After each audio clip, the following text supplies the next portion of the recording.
पुण्यामध्ये अजित पवार आणि छावा संघटनेच्या विजय घाडगे यांच्यामध्ये चर्चा झाली। माणिकराव कोकाटे यांच्या संदर्भात मंगळवारपर्यंत निर्णय घेणार असा शब्द अजित पवारांनी आपल्याला दिला असं घाडगेंनी म्हटलं। तसं सूरज चव्हाण यांना पक्षामध्ये घेणार नाही असा शब्दही दादांनी दिल्याचं घाडगेंनी म्हटलं। पुण्यामध्ये अजित पवार आणि विजय घाडगे यांच्यामध्ये 15 मिनिटं चर्चा झाली। दादा आणि घाडगेंमध्ये माणिकराव कोकाटे आणि सूरज चव्हाण यांच्याविषयी चर्चा झाली। दादांच्या भेटीसाठी घाडगे काल लातूरमधून थेट अँब्युलन्सनंच पुण्यामध्ये दाखल झाले होते। दरम्यान कोकाटेंसंदर्भात मंगळवारपर्यंत निर्णय घेणार असा अजितदादांनी शब्द दिल्याची माहिती विजय घाडगे यांनी दिली।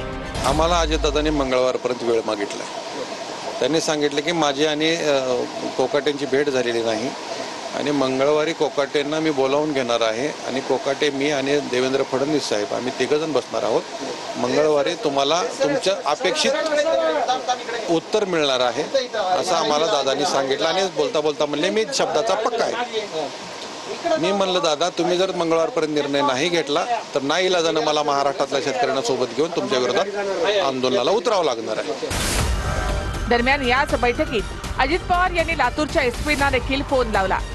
घाडगेंना झालेल्या मारहाणीबाबत कलम 307 अंतर्गत गुन्हा दाखल करा अशा सूचना दादाने दिल्याचं घाडगे म्हणाले। कृषी मंत्र्याच्या विरोधात निवेदन दिलं, कृषी मंत्र्याला पदावून काढा म्हणणं आमचं चुकतंय का शेतकऱ्यांच्या पोरांचं? हा प्रश्न विचारला, तटकरेंना निवेदन दिलं, त्या प्रदेशाध्यक्षाच्या समोर निवेदन दिल्याच्या नंतर तुमचा युवकचा प्रदेशाध्यक्ष येऊन आम्हाला मारतो।